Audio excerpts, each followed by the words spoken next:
Halliburton is actually a person. The Halliburtons lost Grant at the age of 19. And they said, you know what, as parents, we did everything we thought we knew how to do, but there was so much that we didn't know. And so that's why we are working so hard at Grant Halliburton Foundation to educate people and to know what to look for and say, hey, you know what, it's time for all of us to start joining the conversation as well.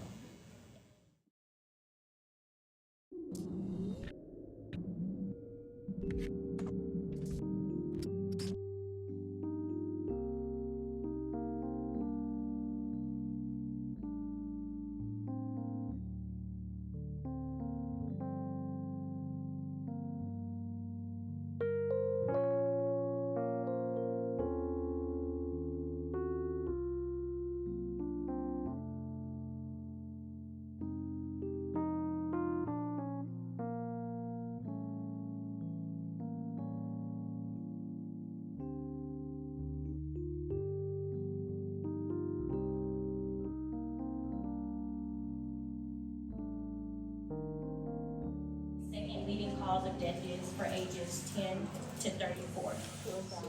Suicide, yes. Suicide is the second leading cause of death for ages 10 to 34. The first one. Accidental. Yeah. I just sometimes like to say that and then let that sink in. Does anyone in here have any children or grandchildren in their home with ages 10 to, yeah.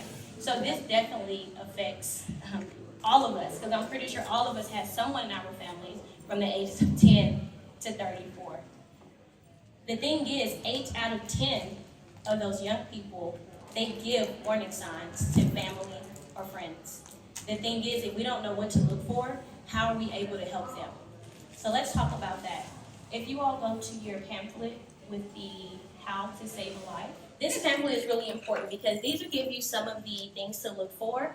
There are 3 things that we like to talk about when we're in the schools. One thing that we like to do in the schools is tell them, hey, when you are struggling, you talk to your friends about it. When your friends are struggling, they talk to you about it. So you could potentially be the first person in your friend group to recognize some of these warning signs that's going on and to actually get help from this person. So one of the things we talk about is a person's mood, their behavior, and also the way they're talking. So a person's mood. I mean, yes, we all have bad days here and there, but if their mood literally takes a huge shift over the past couple of months where they are anxious all the time, they're always irritated, right? They're moody, they're sleeping too much, not sleeping at all. Their depression has gotten worse. Calling or texting people to say goodbye, saying things like, you know what, I just don't want to be here anymore. I'm going through a lot of pain right now. This is really hurting me. We try to tell them like, hey, we don't say things like, oh, here you go being dramatic again. Actually, I myself had some mental health struggles. And one thing I heard from a family member, literally, I heard this from a family member. Girl, Black people don't have time to be sad. That was literally the response that I got back when I tried to say, hey, I am literally having some struggles right now. I am having a really hard time. So the thing is, how do we educate ourselves and say, hey, not to say things like, hey, you know what, you're just being a teen. That's just a phase you're going through. Here you go being dramatic again. All teens go through that. That's normal. It's a normal part of life. The thing is, we have to educate ourselves to know the difference between someone just having a bad day and someone who's literally struggling with depression. Now, if you all go to your other ones on this is what depression looks like. This is another pamphlet that we also share with students as well. Now, like I mentioned before, sometimes we are going to have bad days. We just have those days where we are literally just not feeling it. But how do we know that it's not just a bad day here and there and it's actually, it could be symptoms of depression? We tell students the 3-2-1. That means you are experiencing more than 3 of those symptoms for longer than 2 weeks all at once. I'll say that again. That's experiencing more than 3 of those symptoms for longer than 2 weeks all at once. Now, we're not saying that it's depression, but we are saying that it's time to speak up and say, hey, I need to go talk to someone about what's going on. Depression is an illness, and one thing I like to not necessarily compare it to, but bring up in that is say, hey, the flu is an illness as well. If we get the flu, we know a couple of things about it. One, do we blame ourselves if we get the flu? No, we don't walk around blaming ourselves. We're not embarrassed about it. We're not ashamed about it at all. 2, if we can't get out of bed that day because like the symptoms are really bad, are we okay with calling someone for help? Yeah, we call a neighbor, a friend, a family member. We say, hey, I have the flu, I need some help. And 3, if our flu gets really, really bad, are we okay going to see a doctor about it? Yeah, we are. But do we treat depression the same way? Not at all. And that's an illness. If we get depression, we think it's our fault. We don't want to talk about it. We're embarrassed. We're ashamed about it. 2, we don't ask for help. We don't let anyone around us know what's going on. And then 3, if those symptoms get really bad, we do not seek medical help for it. We don't go to a doctor. And that's why our organization exists. We are trying to make this conversation okay to have and say, hey, depression is an illness, but it's a treatable medical condition, and problems can be worked out as well. All right, so that's just a little bit of information about depression and then some of the things that we share in the schools. Do I have any questions about depression or even some of the suicide prevention that we do in the schools, or even how to help maybe someone in your family or a teen or, yeah. So if someone has some children, because let's just say for the sake of the conversation, everybody in here feels like we're perfectly okay, for the sake of the conversation. Okay. Because clearly none of us are depressed. But if we have some children who might be depressed, what symptoms will we be able to see? Yeah, so some of the symptoms, which are actually in your pamphlet, one of them may be losing interest in things they used to enjoy. Like I said before, a lot of those are really parallel to some of the suicide things. So sleeping too much, not sleeping at all, loss of appetite or eating too much, so changes in their weight or appetite, difficulty concentrating, fatigue, there's a lot of other things. There's some more in the list as well. But yeah, those are the majority of things that you can notice. And one of the things I mentioned before is, yes, a lot of those you can experience just when your stress levels are high. But how do you know it's time to speak up and say, hey, this could be depression? That's the 3-2-1 rule. That means experiencing more than 3 of those symptoms for longer than 2 weeks all at once. Any other questions? Yeah. We also help with like training teachers and staff members on how to spot those symptoms. Yes, we actually train counselors. We really don't do teachers, unless it's like a professional development, but we go into schools and we train counselors on what to look for and also how to have those conversations. So I spend a lot of my time talking to the students and giving them this information, but guys, you all will be surprised. At the end, literally at the end of every single presentation, I will have students lined up, ready to talk to me. And sometimes I am the very first person that they have told that they have been struggling. And I'm like, wow, your counselor has been here with you all year long, and here I am, and you're telling me that you're struggling. And of course, immediately I connect them with the counselor. But yeah, it's so important to make sure that we are giving the counselors this information so they can help these students and navigate through those conversations. Yeah. My question, you state that you don't train your teachers. Why is that? When the teachers are with the students mostly 5 days a week, 8 hours a day. Why are you not training the teachers so that they can see these symptoms earlier and be able to work with the students? Because a lot of times teachers are really very bashful and they berate their students that are sleeping in class, that are not waking up, that are not interested in the class discussion. Why aren't those teachers not studying the psychology of the children's mind even more in depth? Yeah. No, I completely agree that the teachers actually should be the ones who are trained.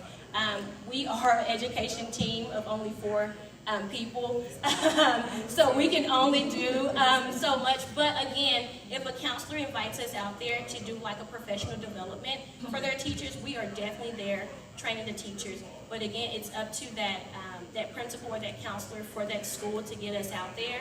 But a lot of the times, also with time as well, they have so many other things they're doing during professional development. So it's easier for us to give the information to the counselors, and then we hopefully rely and trust on that the counselors are the ones giving this information to the teachers to help them out on their campuses. Did that answer your question? It did. Yeah, okay. I could expand on it, but Yes. Why, when you take your kids to see, or your children to see a psychiatrist, they seek medication instead of counseling first? Oh, that's a great question. Yeah, that is. What's the question? Why, when people take their children to a doctor, they try to do medication Medication first instead instead of of, and I would say that just depends on the doctor and also the provider. But we tell people that if you are going to do medication, you need to pair that with a therapist, because medication only treats the illness, right? Medication is not going to help you with your coping skills. Medication is not going to help you even get to the root of the problem. But as far as why is that the first thing, that I can't really answer, but I think it just depends on maybe that medical person or even that provider of why they do that. I would say probably even money as well. It's probably a business thing. Yeah. But we do encourage people that, hey, first of all, we say, you know what, medication isn't bad. So we want people to know that, hey, it's okay to take medication for your depression, but that shouldn't be the only thing that you're doing as well. Right? You can't just say, all right, this medication is going to make me feel better. No, you still have to talk to a professional about those, who's going to help you with those positive stress relievers? Who's going to help you when you are feeling really down and help you with those coping skills and get to the root of that problem as well? Yes.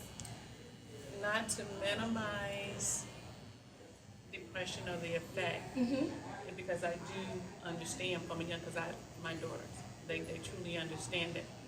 But one of the things as a parent I often wondered was, number one, is it that can there be a imbalance as it relates to maybe nutrition of things that are not being fulfilled within the body?